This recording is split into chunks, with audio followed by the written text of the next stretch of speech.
A closer look at wildlife rehabilitation, a cake maker in our kitchen, and some good advice on money making in America. All that and much more is coming right up, and I hope you'll stay tuned.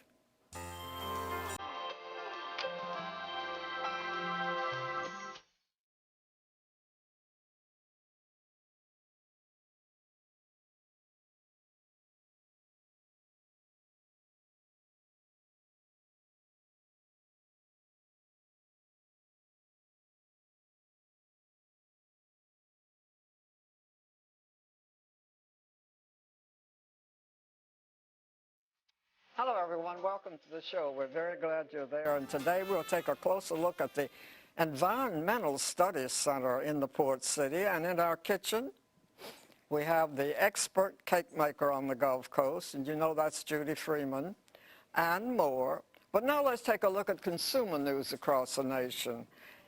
You know, in America especially, bad money management can lead to great problems down the road. Now, the experts have come up with some very good ideas to help avoid overextending woes. Here's what they suggest. It may pay to consider taking a few basic steps towards sound financial decisions. First, if you are overextended, reevaluate your expenses. Better money management comes from changing bad habits and prioritizing needs from wants. Next, involve your family. Explain salaries, bills, and your monthly budget. Encourage your kids to learn by giving them an allowance and showing them how to budget and save their money. Do proper research on credit card interest rates and bank fees. Read the fine print and show your kids how to select the best credit card and manage it properly. Pay yourself first. Put a percentage of your salary into savings every pay period. It doesn't have to be a lot, but the sooner you start, the faster it will add up. Keep this advice in mind, and you may find you can keep more money in your hand. There's a brand new concept of landscaping in America. It's called stonescaping, and it promises to cut down on high maintenance costs. Here's where you can find out the details and how to make it good for you. Landscaping projects such as garden walls, decks, plantings, and mulches can add beauty and value to any home. However, these projects can also involve a great deal of time and money, along with ongoing maintenance and replacement. Fortunately, there is a new concept in landscaping, stonescaping, based on the beauty and permanence of stone. Using stone and stone products, it's possible to enjoy all the benefits of traditional landscaping without the deterioration. Decorative landscaping stone is a natural stone mulch, available in a wide variety of colors and stone sizes. It works in harmony with the yard's natural beauty, deters weeds, and simplifies yard work. Easy to install, concrete garden walls provide a permanent alternative to railroad ties. Because patios use concrete pavers, they are a permanent alternative to high-maintenance wooden decks. Stonescaping products are available at most nurseries and home centers. Brand names include Oldcastle, Durascape, and Yardrite. For more information, visit www.yardrite.com. A child care committee came up with a heavy survey on what exactly arts and crafts mean to youngsters. They came up with some pretty surprising results. Here's what they found out. If you're picturing ways to help your children brush up on their problem-solving skills, you may want to try arts and crafts. Studies suggest children who regularly express themselves artistically tend to think more clearly and quickly than those who don't. That may be because arts and crafts provide a creative outlet by which children can channel pent-up energy. And that can help them feel more calm and relaxed, making it easier to think clearly. Or perhaps it's because arts and crafts require children to use their imaginations. That can translate into them taking creative approaches to solving everyday problems later in life. The best way to encourage your youngsters to take crayon to paper may be to do it yourself. Try coloring, painting, or making clay sculptures with your children. Encourage them to have fun with art projects and complement their creativity. It may help shape them into confident, thoughtful adults.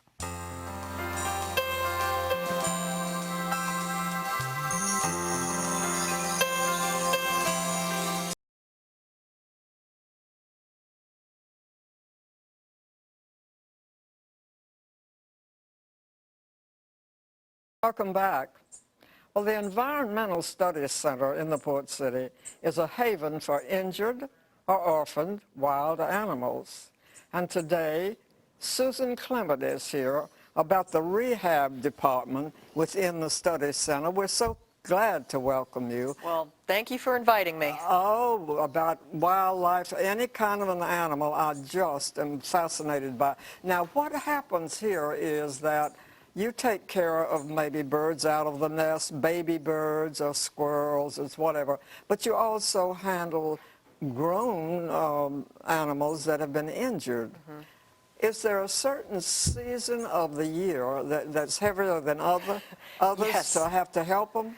Yes, our peak season is spring and summer because springtime is when babies are being born. Yeah. And then summertime is when people are out of school and they're outside more, and so they tend to find more injured animals too. So those are our peak times. We kind of enjoy the low times are during the fall and winter.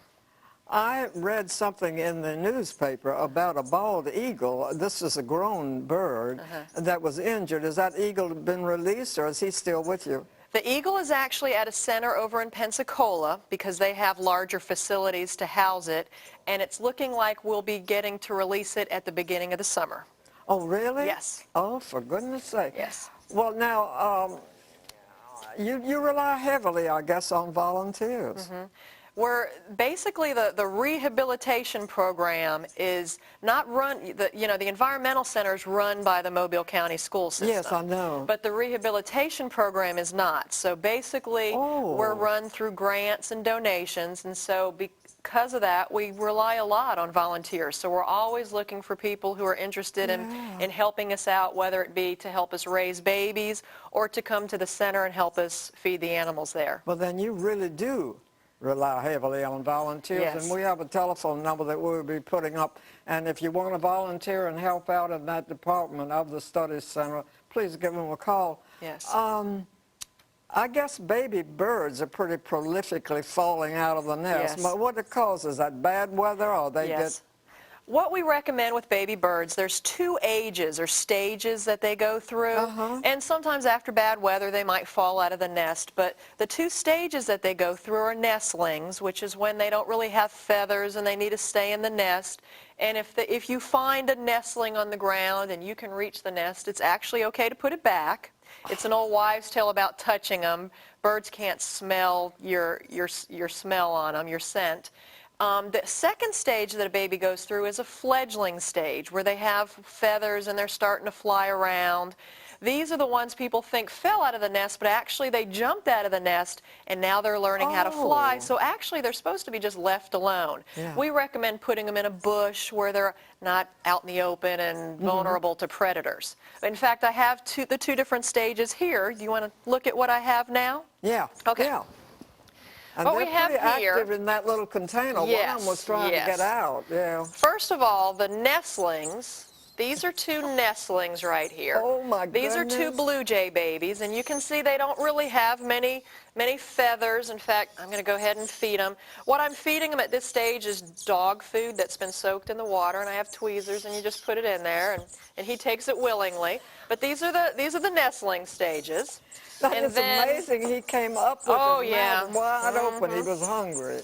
Now these guys are a little bit bigger. They have feathers, and these guys are getting very close to learning how to fly. And you can see that you can see most of their feathers. They're also begging for the food too. So I'll go ahead and stick that in a couple of their mouths. It's real important if you do happen to find any that are injured and you do have to feed them either soaked dog food or soaked cat food. Don't give them milk or don't give them water, but it's real important to do that.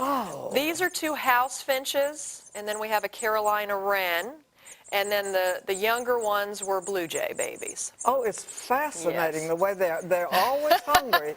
Always. Always, and they come up with that mouth wide open. Yes. Okay, we have some pictures we're going to pop up. Tell us what we're looking at, Okay. because you have all kind of animals that come into the This is a center. young bunny that we had come in. We get a lot of baby mammals like squirrels, bunnies, and possums, and this is one that we had to raise until it was old enough to be released.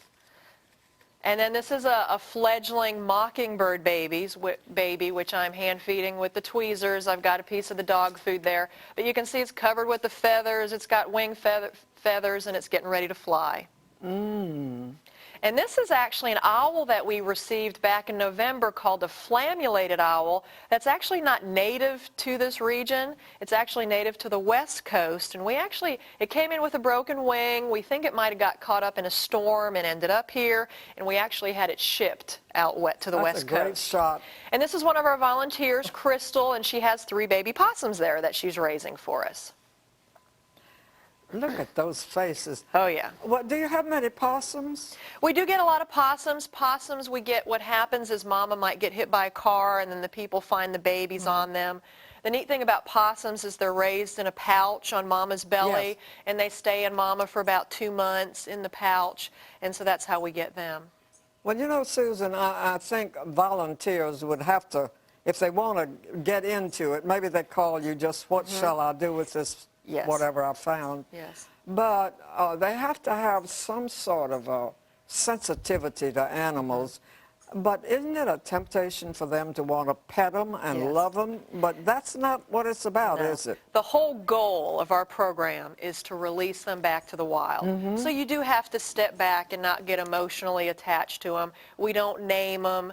I just feed them, and then I clean them and leave them alone. But it's very important not to get that attachment. Well, it would be awfully difficult not to get attached when those eyes are focused straight on you. We thank you so much for sharing that with us. Keep in touch with this show because we're very interested in and also in helping you find volunteers. Well, thank you for having me. Okay, it's been a pleasure. Okay, baby birds, they're always hungry. Stay with us. We'll be right back in the kitchen in just a few minutes.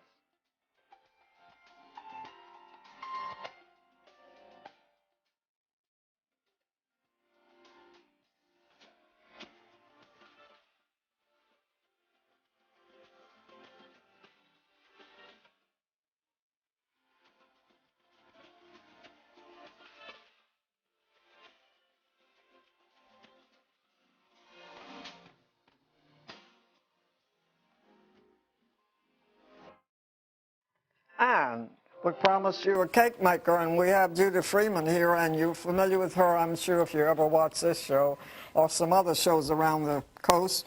And you're busy icing. I am. Yeah. I wanted to show you it is very heavy wedding season right now. Oh, yes, that's true. Yeah. Big wedding season right now, and it will be for another month or two. And so I wanted to show you how you could take simple things, like the mom of the groom could take simple things and do that cake herself if she wants to. So we've taken a half of sheet. Now see, actually this is really pretty right by itself. We've taken that and iced it with our chocolate buttercream.